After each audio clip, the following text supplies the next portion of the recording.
question is to the Minister of Finance. Good morning, Minister.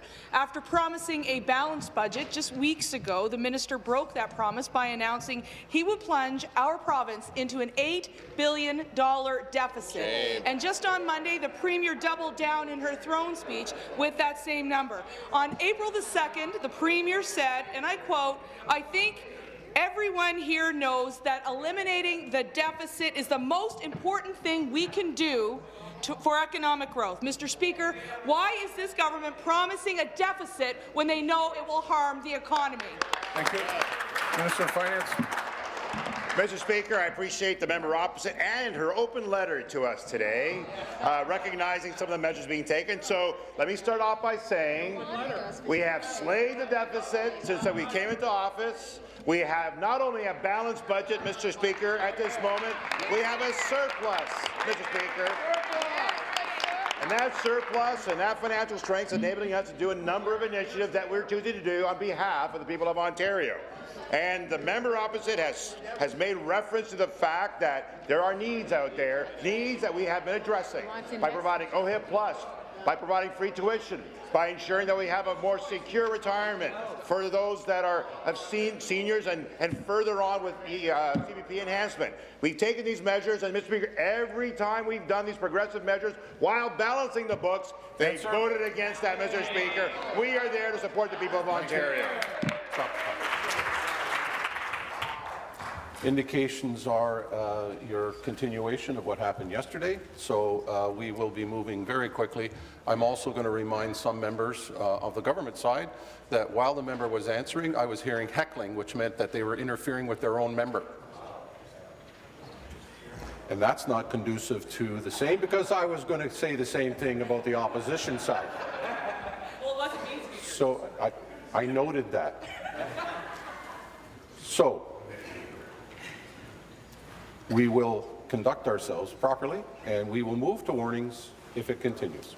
Thanks, Speaker. Supplement. It's a good thing that the minister can read my open letter. Too bad he can't read a balance sheet. The government likes to think that if they throw money around to their insider friends and no one will catch on to their waste and mismanagement, while servicing the debt and the deficit has become the third largest spending priority of this government outside of health and education. They have started to move money from vital public services as a result, and we've seen that with mental health wait times across the province in Ontario as they have steadily increased. The lack of fiscal discipline and the intellectual dishonesty in this argument.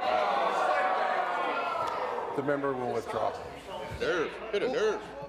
Withdrawn. I always like to hit a nerve with this Liberal crowd, but their argument is that they accompany with it is harmful to Ontarians. Will the minister finally admit he is only running a $8 billion deficit in order to pass out pre-election trinkets to save their skin? Thank you. Minister. What's harmful, Mr. Speaker, is their alternatives of cutting and slashing and burning the very programs that people rely on. What's harmful is them not wanting to make infrastructure investments to stimulate economic growth. What's harmful is that they would vote against increasing jobs. Over 800,000 net new jobs have come to our province since we came into power. Mr. Speaker, over these challenging times that we had to experience through a recession, they stood on their hands. They turned their backs on the people of Ontario. We invested. We were strategic in our investments, and we didn't cut health care. We didn't cut education. We didn't cut the programs that people rely on. In fact, we bolstered those investments, and our economy grew. We're leading Canada. We're leading the G7. We have the lowest unemployment in Canada in 20 years, Mr. Speaker. Be seated, please. Be seated, please.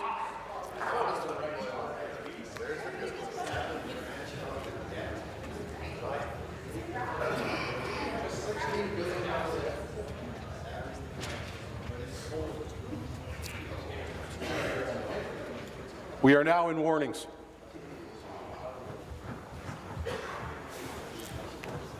Final supplementary. Well, I have a message for the minister. As Doug Ford would say, the party with the taxpayer money is over. Surely he knows that.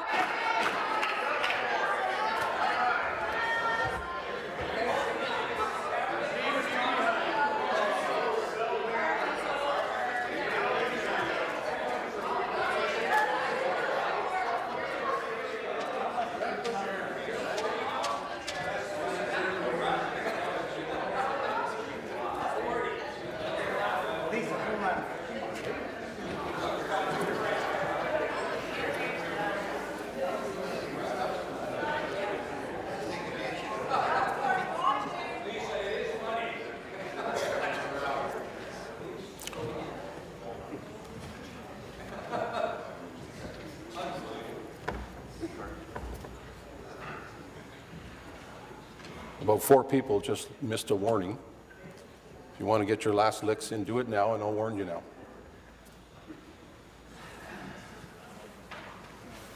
You may finish. Was it something I said? Like Doug Ford or the party's over? Which didn't you like? Surely the government knows that whatever problems their government says they will solve, they either created them or they presided over them for the past 15 years, and they cannot hide from the fact. And if this government was doing so well, then I ask them, why is there a homeless couple at Bay-en-Blore whose wife is suffering from breast cancer? Why was a London man denied a hospital bed before dying out of country? And why are our hospitals so over capacity that some young mental health care patients are waiting upwards of 18 years? That's not under the Progressive Conservatives' watch. It's under the Ontario Liberal government's watch. You seated, please. You seated, please. Thank you.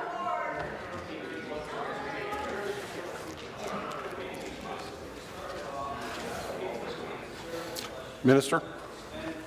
Mr. Speaker, the member opposite spoke about Doug Ford. Obviously very conflicted here, Mr. Speaker.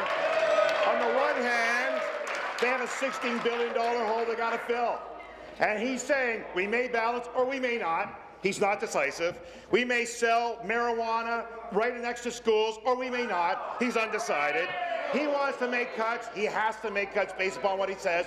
That is not sawing into fat, Mr. Speaker. We have already included almost $1 to $2 billion in transformations and savings every year into our plan. We're the lowest cost government as a result. He's going to saw into bone, Mr. Speaker. He's going to make life even harder for the people of Ontario. The member opposite had 5 requests in order to support our budget. Let me read them to you. We want a plan to balance the budget immediately. We're balanced. We got a surplus. They want a commitment to lower hydro rates, more than their 12%. We got 40 and 60% reduction in hydro rates in rural communities. That's good.